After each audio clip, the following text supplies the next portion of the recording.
विकास की व्यवस्था कराने वाले, पिछड़ों के लिए धारा 340 बनाने वाले, ब्रिटिश सरकार से भारत को आजाद कराने वाले, छुआछूत का खात्मा करने वाले ऐसे महामानव Bodhisattva, symbol of knowledge, the greatest Indian, परम पूज्य बोधिसत्व बाबा साहेब डॉक्टर अम्बेडकर की जयंती की आप सभी को बहुत बहुत बधाई देती हूँ। और हम सभी लोग जानते हैं कि बाबा साहेब की जयंती पूरे अप्रैल माह में मनाई जाती है, क्योंकि डॉक्टर अम्बेडकर कोई व्यक्ति का नाम नहीं है, वो एक आंदोलन का नाम है, एक चिंगारी का नाम है, एक ज्वालामुखी का नाम है। इसीलिए अमेरिका की कोलंबिया यूनिवर्सिटी के जब 300 साल पूरे हो गए तो वहां पर एक सर्वे किया गया कि इन 300 सालों में सर्वश्रेष्ठ स्टूडेंट कितने हैं। तो उसमें 6 लोगों के नाम सामने आए, जिसमें डॉक्टर अम्बेडकर का जो नाम था वो नंबर 1 पर था।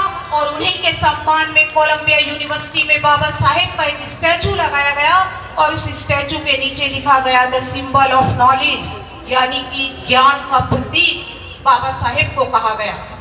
अमेरिका का राष्ट्रपति बराक ओबामा ये कहता है कि काश डॉक्टर अम्बेडकर मेरे देश में पैदा होते तो मैं उन्हें सूर्य कहकर पुकारता।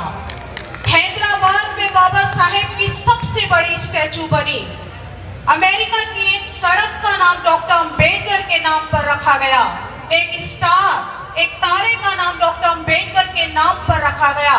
और चीन में सबसे बड़ी मूर्ति बाबा साहेब की बनाई जा रही है। आखिर क्यों हम लोग जयंती बाबा साहेब की मना रहे हैं? ऐसा डॉक्टर अम्बेडकर ने क्या कर दिया? जयंती हम लोग इसीलिए मनाते हैं कि अतीत को वर्तमान से जोड़ने के लिए और जिन महापुरुषों ने इतना संघर्ष किया, त्याग किया, बलिदान किया, उनके संघर्षों को याद करने के लिए आज भारत में हर गली कूचे, चाहे छोटे लेवल पर हो या बड़े लेवल पर, बाबा साहेब को याद किया जाता है। हाशिए पर खड़ा समाज जो कभी सपने में भी नहीं सोच सकता था कि वो इस देश का शासक बनेगा, लेकिन बाबा साहेब के संविधान की बदौलत वो 4 बार शासन सत्ता में आ जाता है। एक समय था जब गांधी की तूती बोलती थी और गांधी की टोपी लगाकर लोग वोट मांगने के लिए आते थे, लेकिन अब वो दौर है कि किसी का भी काम डॉक्टर अम्बेडकर के बिना नहीं चलता। बाबा साहेब की जयंती वो लोग भी मनाते हैं जो रात के अंधेरे में उनकी मूर्ति तोड़ देते हैं, क्योंकि वो जानते हैं डॉक्टर अम्बेडकर के कोट में वोट भरा हुआ है, इसीलिए बाबा साहेब की जयंती को मनाते हैं। बाबा साहेब की मूर्ति जो इशारा करती है कि मेरे बच्चों पढ़ो लिखो और सत्ता के मंदिर पर कब्जा कर लो। जब सत्ता के मंदिर पर कब्जा करोगे तो तुम्हें किसी भी मंदिर में जाने की जरूरत नहीं, क्योंकि वहीं पर वो शक्ति है, वहीं पर वो पावर है जहां से तुम्हारी मुक्ति का मार्ग है, जहां पर तुम्हें सब कुछ मिल सकता है। लेकिन हमने बाबा साहिब की बातों को अनसुना कर दिया और न जाने कौन कौन से मंदिरों में जाकर अपने सर को झुका रहे हैं। हम लोग आज भी डॉक्टर अम्बेडकर की कीमत को नहीं समझ पाए। कीमत अगर जाननी है तो संसार के सभ्य देशों में जाइए और वहां पर पता करिए कि डॉक्टर अम्बेडकर कौन है। ताइवान एक छोटा सा देश है जो पूरे संसार में निःशुल्क तथागत बुद्ध का धर्म और यदि बाबा नहीं होते और सभी लैंग्वेजों में किताबें देता है। उस ताइवान देश के लिए बाबा साहेब ने संविधान नहीं लिखा, उस ताइवान देश की महिलाओं के लिए हिंदू कोड बिल नहीं लिखा, लेकिन वो ताइवान देश चिल्ला चिल्ला कर कहता है कि यदि बाबा नहीं होते, यदि बाबा साहेब नहीं होते तो हम कहाँ होते। आज भी कहीं कूड़े के ढेर पर पड़े होते, आज भी फटे चीथड़े हमारे तन पर होते, यदि डॉक्टर अम्बेडकर जैसा मसीहा इस धरती पर पैदा नहीं होता। वियतनाम का नाम आप लोगों ने सुना होगा। तकरीबन 20 साल तक उसका युद्ध अमेरिका जैसे शक्तिशाली देश के साथ चला और आखिर में अमेरिका जैसा शक्तिशाली देश हार जाता है। पत्रकार उनसे पूछते हैं कि आप इतने शक्तिशाली देश से कैसे हार गए, तो वो कहते हैं कि हमने भारत के एक महान महापुरुष के जीवन चरित्र को पढ़ा और उनसे हमें प्रेरणा मिली और इसीलिए हमने आसानी से उस पर विजय प्राप्त कर ली। पत्रकार फिर उनसे सवाल करता है कि वो महान महापुरुष कौन है, तो वो कहते हैं, बड़े सम्मान के साथ खड़े होकर कहते हैं कि वो डॉक्टर बाबा साहेब अम्बेडकर हैं, जिन्होंने अपना पूरा जीवन दबे कुचले शोषित पीड़ित समाज को सम्मान और स्वाभिमान दिलाने में लगा दिया। और कुछ समय बाद वो मर जाते हैं तो जानते हो अपनी समाधि पर क्या लिखवाते हैं? अपनी समाधि पर वो लिखवाते हैं कि मैं डॉक्टर अम्बेडकर का एक छोटा सा शिष्य हूँ। कुछ समय बाद वियतनाम के विदेश मंत्री भारत के दौरे पर आते हैं और वहां पर जब यहाँ आते हैं तो यहाँ के जो अफसर अधिकारी होते हैं वो उन्हें मिस्टर गांधी की समाधि पर ले जाते हैं, पंडित जवाहरलाल नेहरू की समाधि पर ले जाते हैं। वो पूछते हैं कि डॉक्टर अम्बेडकर की समाधि कहाँ पर है? ये सुनते ही उनके पैरों के नीचे से जमीन निकल जाती है। वो कहते हैं कि वो तो मुंबई दादर चैत्य भूमि पर है। वो फ्लाइट से मुंबई जाते हैं और बाबा साहेब की समाधि पर नमन करते हैं और उस समाधि के चारों तरफ की मिट्टी अपने बैग में भर रहे होते हैं। पत्रकार फिर उनसे पूछता है कि आप इस मिट्टी का क्या करोगे? तो वो कहते हैं इस मिट्टी को ले जाकर मैं अपने देश की मिट्टी में मिला दूंगा ताकि एक डॉक्टर अम्बेडकर मेरे देश में भी पैदा हो। तो ऐसा व्यक्तित्व रहा डॉक्टर बाबा साहेब अम्बेडकर का। अपने जीवन के 39 साल तक कंटिन्यू उन्होंने संघर्ष किया इस दबे कुचले शोषित पीड़ित समाज के लिए, और सबसे ज्यादा काम उन्होंने किया हम महिलाओं के लिए। जिन धार्मिक ग्रंथों में यह आदेश था कि महिलाएं पैर की जूती होती हैं, भोग विलास की वस्तु होती है, बच्चा पैदा करने की मशीन होती है, घर की दहलीज पार नहीं कर सकती थी, इतने लंबे घूंघट में रहती थी, मुंह खोलने की इजाजत नहीं थी, शिक्षा कोसों दूर थी।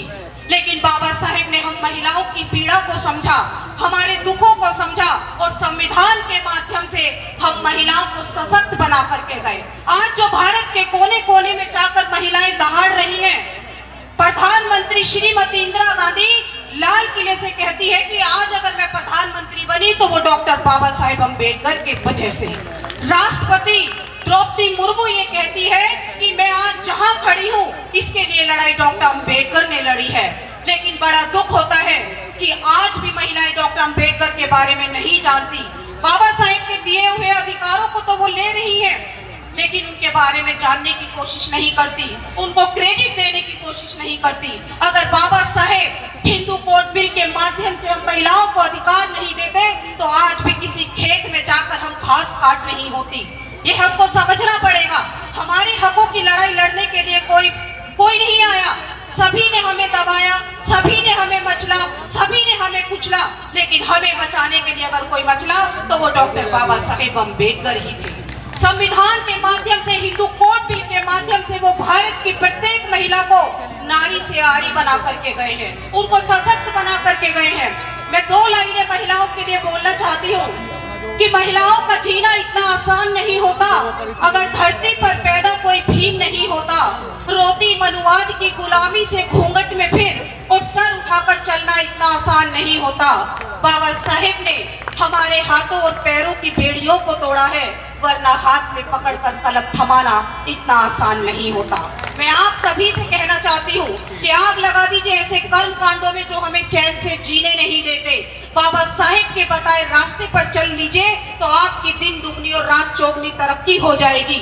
इस देश में बाबा साहेब ने संविधान के माध्यम से हमको पुरुषों के जितने अधिकार दिए, और कुछ ही आर्टिकल पर अगर मैं चर्चा करूं, क्योंकि सभी बताना यहाँ पॉसिबल नहीं होगा, कि आर्टिकल 13 कि एक ही आर्टिकल से बाबा साहेब ने मनुस्मृति जैसे कलंकित ग्रंथ को ध्वस्त कर दिया।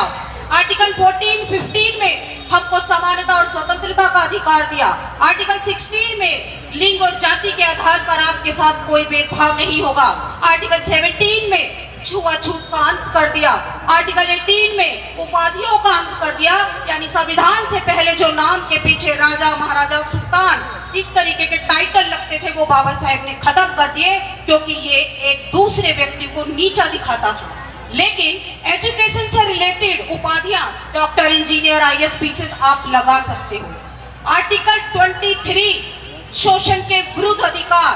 आर्टिकल 42 जो ये कहता है कि प्रसूति अवकाश की व्यवस्था। सोचिए उस समय बाबा साहेब हम महिलाओं के हक अधिकारों की लड़ाई लड़ रहे थे जब इक्का दुक्का महिलाएं पढ़ती थी। बाबा साहेब बहुत दूरदृष्टि थे, उन्होंने कहा कि भले ही आज महिलाएं नहीं पढ़ पा रही, लेकिन आने वाले समय में वो जरूर पढ़ेंगी और मेरी बच्चियों को जीवन में कोई संकट ना आए, उन्हें किसी भी तरह का कोई किसी भी दिक्कत का सामना ना करना पड़े, इसीलिए वो संविधान में प्रसूति अवकाश की व्यवस्था करके गए, जिसे मैटरनिटी लीव कहते हैं, जिसमें 6 महीने की छुट्टी होती है, शायद अब बढ़ा दी, और उनकी सैलरी भी नहीं कटती। आर्टिकल 46 शिक्षा का अधिकार हमें दिया और सरकार की जिम्मेदारी लगाई कि वो 14 साल तक के बच्चों को निःशुल्क और अनिवार्य शिक्षा उपलब्ध कराएंगे। हमको संविधान की ताकत को समझना होगा, क्योंकि संविधान ही एक ऐसा दस्तावेज है कि संविधान की वजह से ही आज हम इंसान कहलाए जा रहे हैं, नहीं तो इस देश में हमारी कोई औकात नहीं थी, हमारी कोई औकात नहीं थी इस देश में। तो संविधान को बचाना, लेकिन बचाएंगे कैसे? हमारे घर में संविधान नहीं मिलेगा, हमारे घर में गीता, रामायण, वेद, पुराण सब मिल जाएंगे, और अगर मिल भी जाएगा गलती से तो किसी कोने में पड़ा हुआ फूल खा रहा होगा। संविधान ही वो दस्तावेज है जहां पर हमारा सारे दुखों का अंत हो सकता है। उस संविधान की ताकत को पहचानिए। डॉक्टर बाबा साहेब अम्बेडकर ने वो संविधान ऐसे ही नहीं लिख दिया है, बहुत कठिन परिस्थितियों का सामना किया और 2 साल 11 महीने 18 दिन में इस देश को सबसे संविधान दिया। तो संविधान बचाना, हम बचाएंगे कैसे? जब हमें संविधान के बारे में पता होगा कि इसी संविधान के बलबूते पर आज हमारे समाज का व्यक्ति राष्ट्रपति बन जाता है, मुख्यमंत्री बन जाता है। वो संविधान की ताकत हम लोगों को पहचाननी होगी, और इसको बचाने के लिए हम तभी आगे आएंगे जब उसके बारे में हमको नॉलेज होगी। 2 लाइनें बोलना चाहूंगी कि रुतबा मेरे शीश को संविधान से मिला, कि रुतबा मेरे शीश को संविधान से मिला, ये सम्मान भी मुझे संविधान से मिला, औरों को मिला होगा तो मुकद्दर से मिला होगा, मुझे तो मुकद्दर भी बाबा साहेब आपके संविधान से मिला। तो हम सभी लोगों को जयंती तो हम लोग हर साल मनाते हैं, लेकिन यहाँ पर आकर आप एक प्रण कीजिए कि हम लोग बाबा साहेब की 22 प्रतिज्ञाओं का पालन करेंगे। नहीं तो ऐसे ही आए हो और यहाँ पर सुनकर अगर ऐसे ही चले जाओगे तो आपका यहाँ पर आना बेकार है, और जितने भी लोग यहाँ पर बोलेंगे उनका बोलना सब बेकार है। तो हमको, क्योंकि बाबा साहेब ने कहा था मेरी जय जयकार करने से कुछ नहीं मिलने वाला, मेरे विचारों पर अगर आप चलोगे तो आपको बहुत कुछ मिल सकता है। तो आज जरूरत है उनके विचारों पर चलने की। हमको भक्त नहीं बनना है, हमको सिर्फ जय जयकार तक सीमित नहीं होना है, हमको उनका अनुयायी बनकर उनके विचारों का प्रचार प्रसार करना है। समय की सीमा है, बहुत सारे वक्तागण हैं, मैं यहीं पर अपनी बात को समाप्त करती हूँ और प्रोग्राम की आयोजक टीम का बहुत बहुत साधुवाद धन्यवाद देना चाहती हूँ कि उन्होंने मुझे यहाँ आमंत्रित करके 2 शब्द बोलने का मौका दिया।